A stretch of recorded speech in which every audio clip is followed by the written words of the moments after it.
ঈদের পরে আমরা তাহলে 20 তারিখের পরে আমরা সাদেক যেতেছি, সবগুলা কিন্তু কনফার্ম। একটা যদি ক্যাশ মারো তো কিন্তু খবর আছে। আমি রাজি আছি সাদেক যেতে, এক পায়ে খারাপ, কিন্তু মামা কেউ যদি প্ল্যান ক্যান্সেল করে তাহলে কিন্তু সবগুলার খবর আছে, আমি আগে কয়ে দিই। মামা আমার কাছে টাকা নাই, কিন্তু ম্যানেজ করতে পারবো আমি। সাদেকের জন্য আমি বাজেট রাখছি, সাদেক যাইতে পারি আমি। অনেকদিন ধরে প্ল্যান করছি কিন্তু যাওয়াই নাই। মামা আমার কাছে কিন্তু টাকা নাই, আমি যাইতে পারবো না। এই হালার বাহালায় জীবনে ওর কাছে টাকা থাকলো না। হালার বাহালা, তোর কাছে জীবনে টাকা ছিল রে, ওই ফকিন্দি তোর কাছে কবে টাকা ছিল? তোর টাকা আমরা দিয়ে দিব, কিন্তু মামা প্ল্যান কিন্তু ক্যান্সেল করা যাবে না। আমাকে দিয়ে দিবি? হ্যাঁ আমি রাজি, আমি এই সবগুলা দাম। হ্যাঁ আমরা সাথে যেতে আছি সবগুলা। কেউ যদি মিস করো সবগুলার কিন্তু খবর আছে। ওই মামা একটা কথা আছে, আমি কিন্তু আমার বউরে ছাড়াম না, আমার বউরে কিন্তু লগে লয়ে এলাম আমি।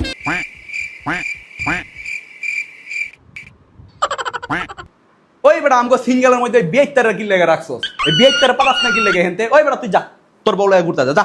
আমার বউরে ছাড়া আমি কোথাও যাবো না, আমার বউরে আমি নিয়ে যাবো। কি রে ভাই, মানে বিয়া করছোস দেখে কি মানে বাথরুমে গেলেও বউরে নিয়ে যাইতে হইব? মানে আমরা সিঙ্গেলরা আছি, আমাকে সিঙ্গেলের কোনো মানে একটা যে এনজয়মেন্ট করুম ঘুরমু, এর কোনো স্বাধীনতা নাই। আলার বলে আমরা যেমন সবাই এনজয় করুম, সিঙ্গেল পোলা পাই, ওই বললে গুডু গুডু চিন্তা কর, ওই বললে গুডু গুডু এরা আমাকে দেখতে হইব। তোরা যদি আমার না নিয়ে যাও আমি যাবো না আমার বউরে ছাড়া। যা তোরা যা, তাইলে এক যা, যা তুই যা। ওই সব ওই চল আমরা সবাই যাই, চল। হয় চল সবগুলো জায়গা চল। আল্লাহ গেল গা বিয়ে করে পাপ করে